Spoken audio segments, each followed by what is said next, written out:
चोरांची modus operandi आता काळानुसार बदलत चाललेली आहे। पुण्यात असा चोरीचा एक वेगळा प्रकार पाहायला मिळाला।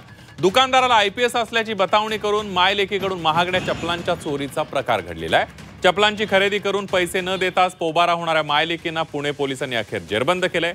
सीसीटीव्हीच्या मदतीने या चोरीचा उलगडा झालाय। आपण आयपीएस अधिकारी आहोत, डेबिट कार्ड सीपी ऑफिसला राहिलंय, तिकडे येऊन पैसे घेऊन जा अशी बतावणी करून या दोघी मायलेकी 17 ते 45 हजारांच्या महागड्या चपला त्यांनी खरेदी केल्या आणि लागलीच पोबारा केला। पण अखेर एका दुकानदाराच्या तक्रारीनंतर याला वाचा फुटलेला आहे। या सगळ्या चोरांचा भांडाफोड झालाय। पुणे पोलिसांनी या दोघींना जेरबंद केलं।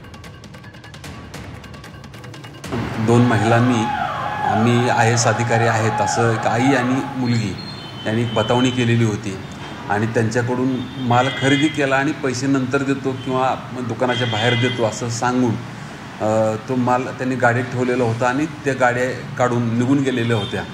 अशा फिर्यादी लष्कर पोलीस स्टेशनला दाखल झाली आणि त्यानंतर लष्कर पोलीस स्टेशनने तपास करून त्यांना 1 आणि 2 तारखेला आई आणि मुलीला अटक केलेली आहे। त्यांना पोलीस कस्टडी घेतलेली आहे आणि सध्या त्या पोलिसांच्या ताब्यात आहे।